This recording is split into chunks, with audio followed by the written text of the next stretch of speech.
Hello, my name is Mary Jo Lodge.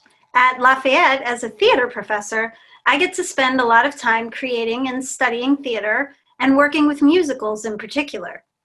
I've found in my career that musicals are polarizing.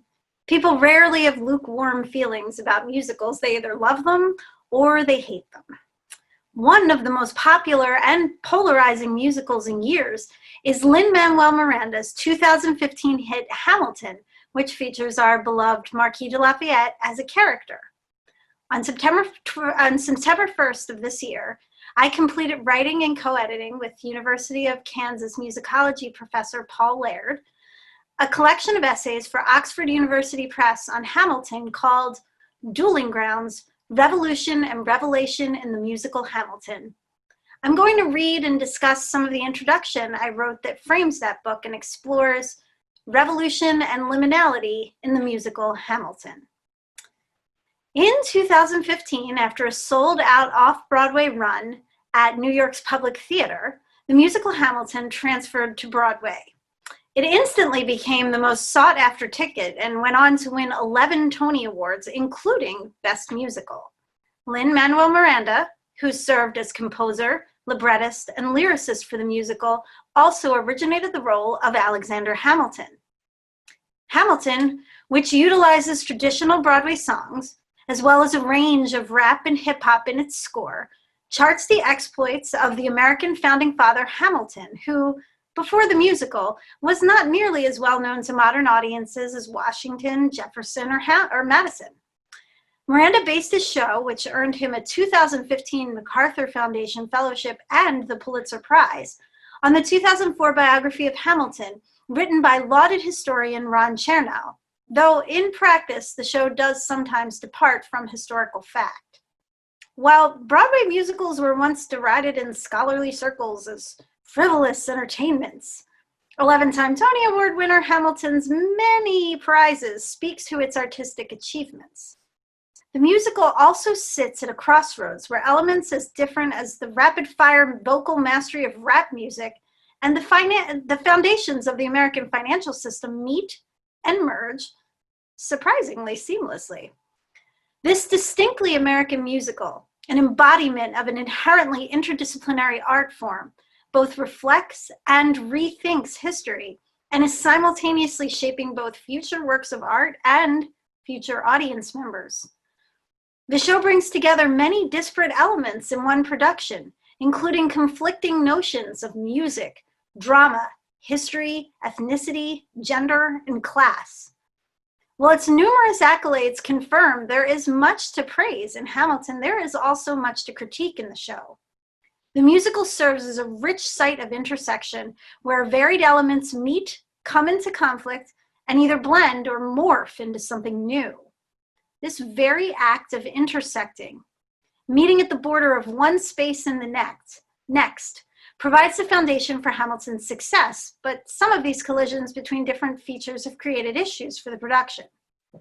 Erika Fischer-Lichte, in The Transformative Power of Performance, first applied liminality, the idea created by theorist Victor Turner in regard to moving into and out of rituals, specifically to the theater, saying these moments of transition exist, quote, in the betwixt and the between. This examination of Hamilton as liminal, a perpetual threshold between spaces, ideas, and aesthetic choices, is useful, particularly since the inevitable conflicts that occur at the crossroads where these contrasting elements meet have produced some of the musical's greatest triumphs and have also rendered obvious some of its weaknesses. Hamilton is an unusual piece of theater as it is both uniquely American in its creation and it features distinctly American subject matter, namely the story of the country's creation. Theater scholar David Savrin makes the case that American theater over the last 100 years represents middlebrow culture in his wide-ranging study, a queer sort of materialism, arguing that, quote, if one identifies the most salient characteristic of the middlebrow to be the unstable, unpredictable, and anxious relationship between art and commerce, the category can provide a key to understanding the histories of American theater and dramatic writing in part, because it allows one to recognize them as sites of constant, sometimes fierce and often futile struggle for different forms of capital. He offers a theorization of the middle brow as, quote, a site of struggle, and goes on to argue that, quote, the content, style, and forms of American theater must be understood as a compromise, not in the sense of middle ground, but as active and evolving conflict and negotiation. Hamilton, as manifestly American theater, would therefore be, according to Savrin, already positioned as a site of conflict because of the tension that exists in it between highbrow and lowbrow culture. Viewing Hamilton as a site of struggle provides a frame for its liminality, a space constantly experiencing tension between its cultural position and its content. While all of the above might be applicable to Hamilton were it simply a play, the fact that it is a Broadway and now touring and West End musical requires special consideration, and in fact makes it, and by extension all musicals, doubly liminal. Savrin notes that, quote, the musical has long been ignored, marginalized, or cordoned off in scholarly work on American theater, just as it has been traditionally positioned outside the mainstream of American music history. Indeed, American theater is liminal as it sits between high and low culture, while musicals are doubly liminal because they often stand at the border of the academy, unable to be admitted through either the theater or music doors, because theater scholars often consider the genre not serious enough for sustained study alongside Shakespeare and other canonical writers, while music faculties place more value on operatic and classical vocal works.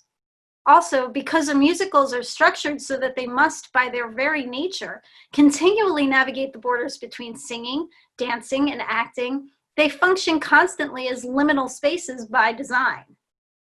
Hamilton, in particular, is marked in a third distinct way as liminal because of its Pulitzer Prize winning status as a musical. Just 9 musicals have been awarded the prestigious Pulitzer since its inception in 1917. Savrin notes that, quote, among Pulitzer Prize winning plays, the musicals comprise a particularly vexing category, one in which the mixing of high and low is most perceptible and, for many, unsettling. Hamilton is thus elevated to highbrow culture, or at least upper middle brow culture, with the awarding of the Pulitzer Prize, will simultaneously problematized because of its musical theater status, which presumably is less deserving of the recognition because of its often lowbrow roots and execution. Hamilton has a fourth way in which it is liminal, which it has in common with its Broadway musical predecessors that also won Pulitzers, and which suggests that its content also marks it as a site of struggle. Savrin makes the case that earlier winner South Pacific, which appeared on Broadway in 1949, is, quote, a middle-brow masterpiece, a politicized and hence serious example of a frivolous theatrical form. This contradiction between politics and frivolity, at least part of the time, could also easily describe Hamilton and marks the musical's content as liminal.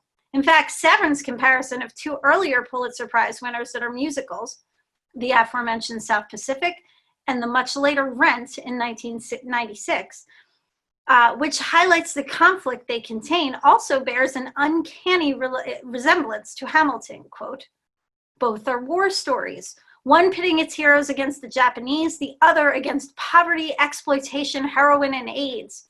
Both feature the death of a protagonist, and both were sensationally successful when they opened on Broadway, spinning off wildly popular recordings and chalking up legendary runs. Hamilton is also a war story, particularly in its first act, though one could argue that its second act, which pits Hamilton first against Jefferson and Madison, and then later Burr, is a different kind of war, but with similarly high stakes. Its title character does not survive the show, and it too has enjoyed wild popularity. Savrin concludes that, quote, like South Pacific before it, Rent is the product of the unnatural intercourse of elite and popular cultures, a statement that is again easily applicable to Hamilton, and also highlights the creative tensions it exploits as a liminal space, one's powerful enough to be considered, quote, unnatural. The liminality of each of these shows is also caused by the clash of various musical styles within their scores, heard in Hamilton in the intersection of rap, various types of pop music, funk, and even more traditional Broadway styles. The type of musical eclecticism that has marked many musicals in the last 50 years, with the exception in Hamilton of the prominence that Miranda gave to rap and hip hop. Hamilton, therefore, is not only marked at numerous levels by its liminality, but the story of the musical itself revolves around navigating borders. At the opening of the show, Aaron Burr raps the question that will drive the plot. How does a bastard, orphan, son of a whore and a Scotsman, dropped in the middle of a forgotten spot in the Caribbean by Providence, impoverished in squalor, grow up to be a hero and a scholar? Burr and Miranda frame the show as a quest to understand how Hamilton navigated between worlds and moved from being a marginalized outsider to becoming George Washington's, quote, right-hand man. Hamilton manages, in this case, to successfully cross this threshold, but the crossing sets up a site of conflict that will drive him to his ultimate death. Narrator Burr, doomed as the, quote, damn fool that shot Hamilton, spends most of the musical on the outside looking in, until his climactic number where he admits he wants, quote, to be in the room where it happens, and then asserts himself into public political life, effectively crossing a border as inhospitable as the one Hamilton himself faced. Thus, Hamilton's very identity embodies what Fischer-Lichte called, quote, the betwixt and the between. And indeed, since its opening, Hamilton refuses to simply run quietly in its theaters, but instead has explored the ongoing and ever-changing relationship with its fans, particularly as it has expanded beyond the betwixt and between spaces into entirely new venues. For instance, the wildly popular hashtag Ham for Ham shows burst out of the Richard Rodgers Theater in New York, eventually drawing huge crowds and millions of viewers on YouTube from fans farther afield. But even then, the show refused to be constrained by traditional borders.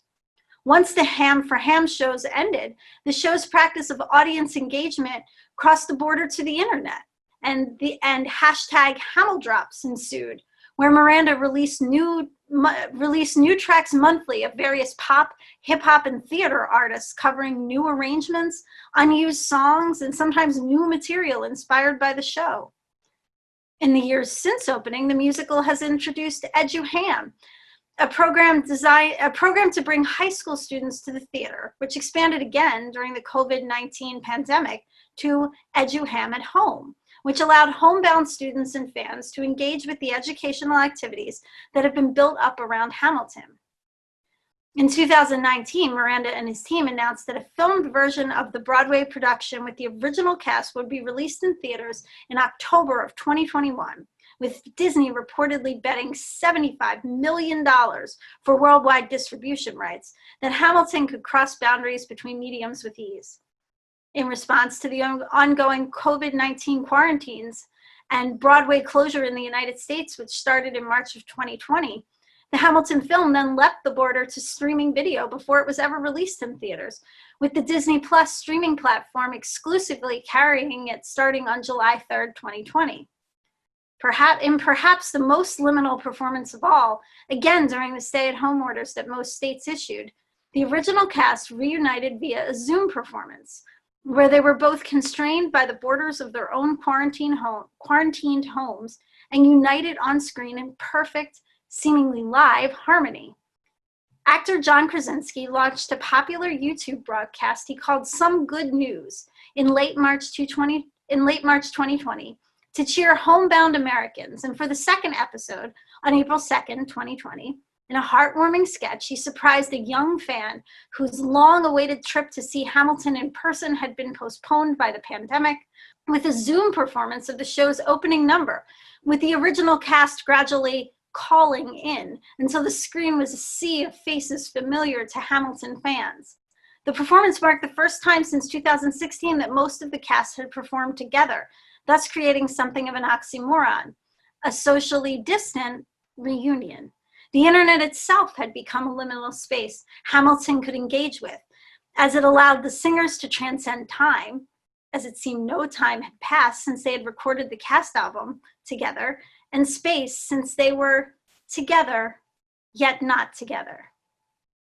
I'll stop there, but you can hear more about Hamilton, race, gender, theater, economics, dance, and music, and more in the book, which will be out by early next year.